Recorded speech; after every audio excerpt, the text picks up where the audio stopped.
Hello, everyone. I hope you guys had a great Thanksgiving, enjoyed the time off, and spent it with the family.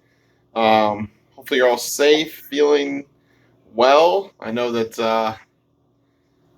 the projections of this coronavirus is just crazy. So um, I just hope you guys are staying safe and are feeling okay. Like I said, um, we got about 3 weeks here, right?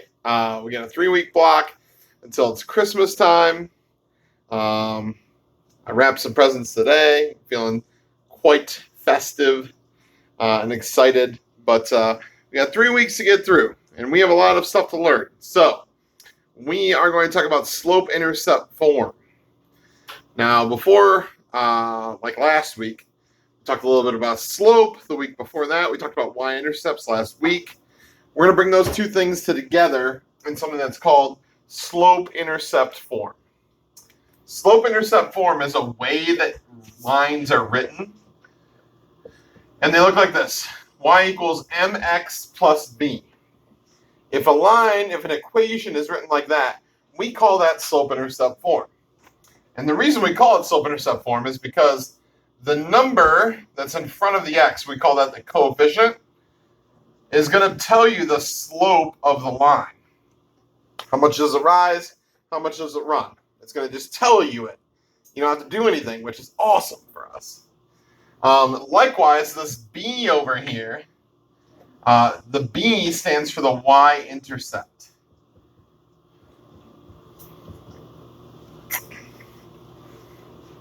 So that constant, the number that's just added at the end without a variable on it, is going to be our Y-intercept. It's going to tell us where does this thing cross the Y-axis.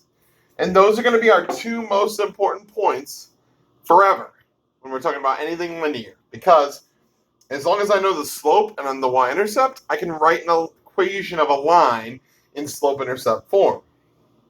So we're going to start pretty easy, okay? Hopefully this makes sense. But we'll do some examples and stuff. So let's say I gave you an equation. Y is all by itself over here. Y equals 2x plus 9. All right, this is written in slope-intercept form. One of the, you might say, Mr. Odie, how do I know if it's written in slope-intercept form? Well, one of the giveaways is that y is by itself. If y is by itself and it says y equals, it's probably either in slope-intercept form or I can turn it into slope-intercept form real quick. But I have this y, it's by itself, and basically what I'm going to say is, hey, you guys, if this is my equation of my line, what's my slope? What's my y-intercept? So my slope, I'm going to look, where's x? The number in front of x, that's my slope. So in this case, my slope's 2. It goes up 2 over 1. Rises 2, runs 1. My y-intercept is going to be whatever is here at the end.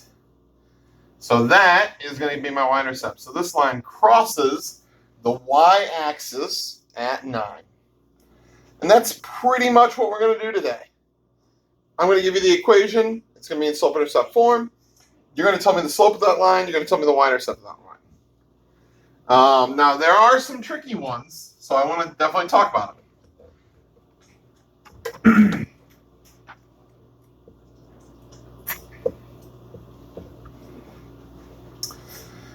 How about y equals x plus 4? What do you think is the slope, and what do you think is the y-intercept? You can even write it down right now, and then we can check it when I get there. Right? My slope is always going to be that number in front of x. My y-intercept is always going to be that number that we add at the end. So in this case, what number is really in front of x here? Well, there's nothing there. But I know that if there's an x, there's how many x's there? Just 1. So I can always put a 1 in front of just an x. So my slope here is 1. It's going to rise 1, run 1. Rise 1, run 1.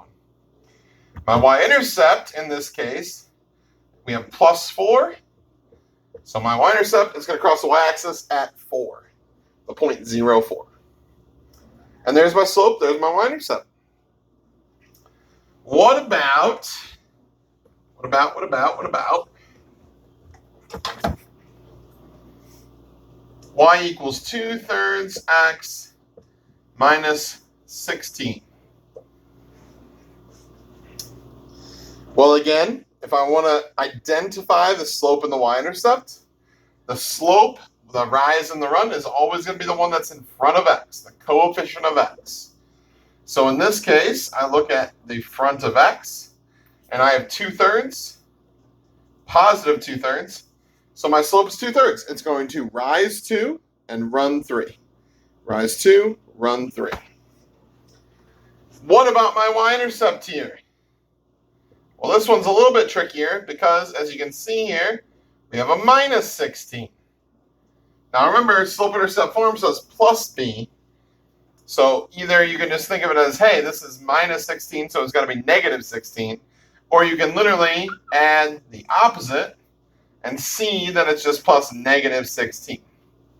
So remember, it could cross my y-axis down below the origin, and it would just have a negative y-intercept, like this one, which is just going to be negative 16. Awesome.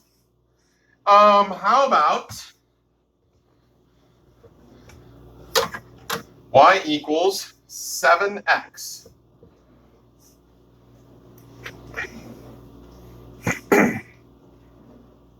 Yeah.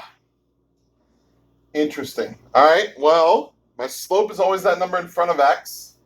So in this case, I do have a number in front of x. That coefficient is 7. So that must be my slope. This is going to rise 7 and run 1. It's going to be pretty steep. Rise 7, run 1. What about the y-intercept here? I don't have anything over here. I'm not adding or subtracting anything. So where could this logically cross the y-axis at? Well, if you are thinking in your head that since there's nothing there, that I could write plus 0 and it's the same and doesn't change my equation, you would be correct, because this is going to cross at the origin. In fact, this is a proportional relationship, right? The very first ones we looked at to kind of remember what that was from 7th grade. If there's no y-intercept here, we know that proportional relationships all go through 0, 0. So that would have to have the starting point, the initial value of 0 in that case. So no y-intercept is 0. No slope written there. Nothing in front of the x, that's really a 1. Now the weirdest one, which we'll talk more about this later, is just y equals 8. Because I don't see an x there. Do you see an x there? I don't either. So there's no number in front of x. However, I do have this 8. Well, since that's not a coefficient of x, it must be my y-intercept.